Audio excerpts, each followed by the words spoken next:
Yo, yo, yo. Goosey checking in with the recap for UFC 292. The geeks popped off a little bit. All right, we'll put the sheet up on the screen here. As you can see, geeks went 9-2 on the roster. The plays, we were trying to hit some high value. Didn't splat last night, but 2 for 3 on parlays. We're ending up in money.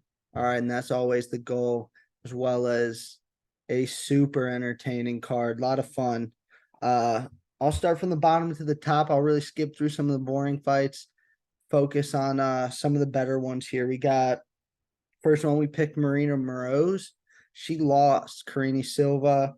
Wild to tap with 1 second left. I don't know where the miscommunication was there, or if she thought her neck was about to break in that guillotine. Really, I don't know. But Karine Silva was really dominating that first round. We all expected that, you know. Backing Moroz, you were hoping she would get it to the later rounds, and she was 1 second away from getting it to the second round before tapping. Interesting, but oh well, that's 1 of 2 losses on the night. What are you gonna do? We pop up. Natalia Silva up next. She's pretty legit. All right. I don't know if Andrea KGB Lee went in there with the best game plan. Standing with Natalia Silva does not seem like the smartest path. Tony Kelly definitely was not doing her any favors in the corner. Horrible advice. But either way, Natalia Silva butchered her on the feet, balled out. Not the best post fight interview, I will say, but very impressive performance. Definitely a girl to watch going forward. Andre Petrosky, not the best showing for him. All right. Granted, not the best matchup. Anyone with as good of grappling as him is going to give him problems if the fight's stuck on the feet just because he's not that good there. The good thing is GM3 is really bad on the feet. So it was kind of like Petrosky wasn't great, but GM3 just was a little bit worse, a little bit behind. That first round could have gone either way. Petrosky was losing the second round, got a big knockdown at the end to sway it. And that was enough to get 2 out of 3 judges' scorecards. Sal D'Amato, not the best picking GM3, but I guess some people were saying they thought it was a close fight. So either way, that's a dub. No sub though, but whatever. We're on to the next banger fight of the night. Brad Katana. A lot of people were doubting the kid. All right, and I get it. You watch Tough. He was not a fan favorite by any means, but the skills were there. Okay, you look, especially at his fight with Timur Valiev. Valiev, skill for skill, was probably the best dude on the show. So if you're going to a razor close decision like he did with him, I just figured he was going to beat Cody Gibson. So did the fellas. We had Katana on the sheet, and in what was just an incredible fight, possibly technically wise, maybe the best fight in Tough history. Obviously, Forrest and Bonner in season 1 is still going to get that title just because the excitement was so great. But Katana and Gibson really balled out. I think that Dana said they're both going to be in the UFC.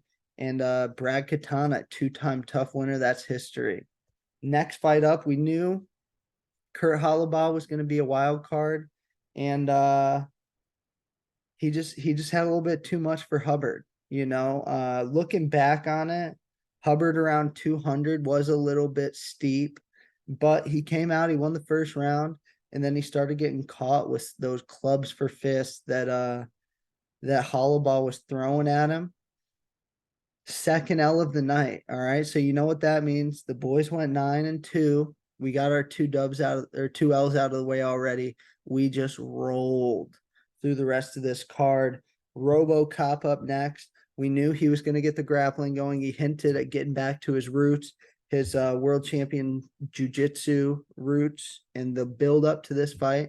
We were wondering if he was going to learn from his last fight out. He was winning, got a little comfortable on the feet, and got sparked, but came out this fight urgency, got the fight to the ground, and then maybe the most ridiculous ground and pound pop I've ever seen in my life. He knocked this dude out in 2 ground and pound shots, and it was a wrap. I think the fight lasted 2 minutes, but either way, very good bounce back. Gregory Rodriguez, RoboCop, gonna be a good one to watch going forward. Next up, all right, this fight was pretty tough to watch. Not even gonna lie, we have Brad Tavares, Chris Weidman. Um, I felt like Brad Tavares was kind of taking it easy on him in there, and I don't know.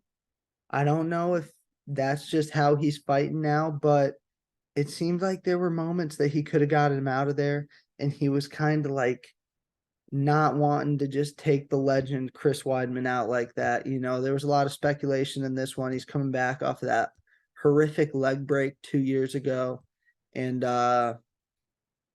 yeah, he toughed it out. He still has some pop in his fist. He had Tavares hurt up against the fence at one point, but that was really the best moment for Weidman. It was all downhill before and after that moment for him, really.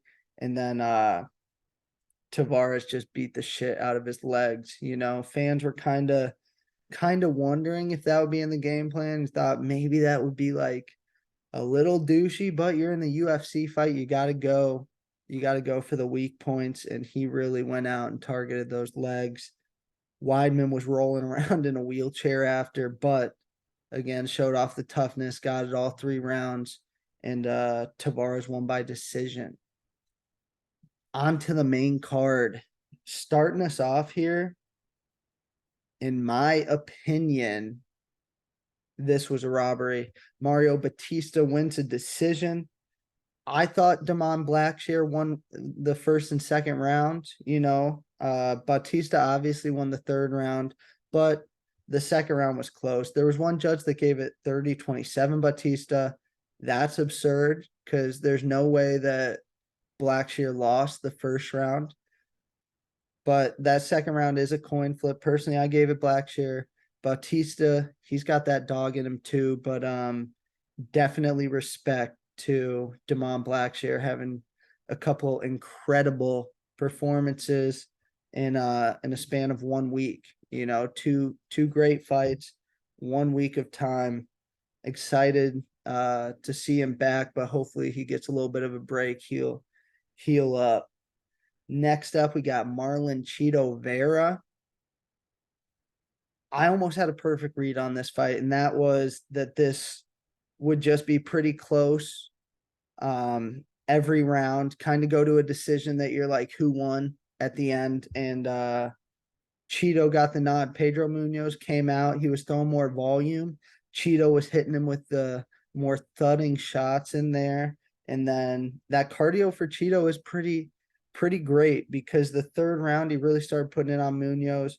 You're wondering if Munoz did enough to win the first 2 rounds, and on some of the judges' scorecards, he didn't do enough to win 1 round. I don't know about that. I think that Chito probably did win 2-1, but a lot of people were saying Munoz won that 2-1. Either way, Chito won. It sets up bigger fights in the bantamweight division. So yeah, I think the UFC knew what they were doing, and Chito did go out there, dog it out, and get the dub. Next up, Mr. Ian Machado Garry. The guy's a dork, but he can really fight. He is a stud in there. Would have liked to see him get the finish. He kind of was just playing with his food. Neil Magny was beat to shit in there at the end. One judge gave it 30-24. I think that's a little bit of overkill, but from the first strike of the fight, I mean, Ian Garry threw a leg kick, knocked him down off it, and then he was just eating up that leg. Personally, I would have liked to see Ian Garry get inside a little more, throw the hands, but he's been a little hesitant ever since he got dropped a few fights back. He's really been trying to play it safe and make sure that he does rack up these wins, which is what you want from a 25-year-old prospect. But a guy as hurt as Neil Magny, and Magny, it doesn't really have pop in his hands. He could have taken a few more shots and really giving a spectacle to those Boston fans. Pretty disrespectful, you know. He's got a little attitude. He fights with an edge in there, which is cool. But pretty much the whole fight week for him, Garry, was a cringe fest. Either way, dominant performance. Would have liked the finish, but 30-24, that's as dominant of a scorecard as you can get. That was one judge. A couple gave it 30-26, I think. So either way, they were all in pretty unison that Ian Garry beat the shit out of Neil Magny last night. But next up, Wei Li Zhang, absolute domination. I think it was like 300-30 significant strikes. Amanda Lemos only almost grabbed up a ninja choke in the first round. That would have been absurd. But aside from that, Wei Li absolutely dominated. The grappling was too much. And then even got a knockdown for good measure in the 5th round. Just kind of really bullied her as the fight went on. And then we get to the main event. The person everybody thought was going to win. Oh, wait. Is Aljamain Sterling versus Sean O'Malley, the main event. Finally, we arrive. I'm going with Aljamain Sterling. And he's going to just expose his neck, man. So ultimately, I'm going to go with Aljamain Sterling. I'm going to pick him to win by submission or by TKO. Sterling's going to be the pick. Aljamain Sterling's going to get that job done. But the geeks were all over it. All right. Suga Sean gets it done. Going back to the pick video, we were 3-1. Suga Sean was on the sheet.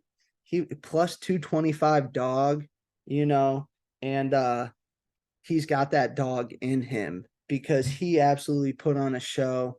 It was one of those fights. It felt massive as they were walking out. I had the big fight jitters, definitely in part because Suga Sean is one of my favorites, but just the vibe in general. I mean, it was an electric atmosphere in Boston. Aljo, the Boston fans, a little bit ruthless to him. You know, he's a good dude. He plays the heel a little bit, but I think the fan reception was a little bit over the top. I also think it got into his head a little bit because he was definitely trying to put on a show for the fans. I think he's been making an effort to be more entertaining. And because of that, he played with fire a little bit and he got caught, you know, like Icarus. He flew a little too close to the sun. He got a little too far out of his game plan. And Suga Sean hit him with that sniper right hand. I will say this. I think that Aljo's game plan was to press him up against the fence and get him down. But you get a guy that's throwing those crazy feints like Suga Sean, keeping distance so well. Anytime he's really moving in, Suga Sean's hitting him with the teep kicks up the middle, a good jab that's snapping his head back and getting off to the side. The lateral movement, as Aljo said in his post-fight interview, was the difference in this one. And then clearly Suga Sean's been working on that takedown defense because there were a few more intricacies. I don't know if you guys noticed, but he used the fence to his advantage a lot more, and he made sure that Aljo could not clasp his hands. He was always grabbing a wrist and keeping his balance so well up against the cage, stuffing takedowns, and then really set traps in dead space that Aljo had to lunge into, step back, bang, and new, baby. So huge night. Like I said earlier, Geeks went 9-2. We were just rolling. And yeah, I'm excited going forward. The most likely next fights for Suga Sean and Chito are going to be against each other. I think that they might do that in December, but they also might start off the year, maybe go a January or February pay-per-view there. Personally, I mean, I think there's a little bit of levels here. Chito's not going to take Suga Sean down. And on the feet, O'Malley's a much better striker. Maybe Chito's toughness and cardio comes into effect, but I'm thinking O'Malley's going to hit him with something crazy that the 135-pound chin can't take. You know, Chito's as tough as it gets, but eventually you're going to get hit with a shot that's even going to rock him. I think O'Malley's going to put it on him a little bit. Does he get the decision? Does he win by knockout? That's going to be for a later date. I'm going to have to review the tape a little bit, but I do think that O'Malley's going to style on him a little bit. I'm sure CEO is going to have a different take on that. We'll have to see what the boys are saying, but exciting times in the bantamweight division, exciting times in the UFC. Boston was crazy. Front Kick Fish was in attendance. He said it was absolutely electric. All right. And to put it in perspective, we were live at UFC in Miami, the one that Izzy slumped Pereira at. And that was one of the craziest sporting moments I've ever seen. Fish said that this arena was even more electric than that. So I can only imagine on TV, you could kind of feel it through the TV. But either way, Boston showed out. Amazing card. And that's the rundown. Let's keep things rolling. UFC Singapore this weekend. We got Max Holloway versus the Korean Zombie. Tune in. We're going to hit you with the picks and predicts as always. Hit the socials. Like, subscribe. We're building something crazy here. All right, we're over 1,000 subs, and we're just getting started, baby.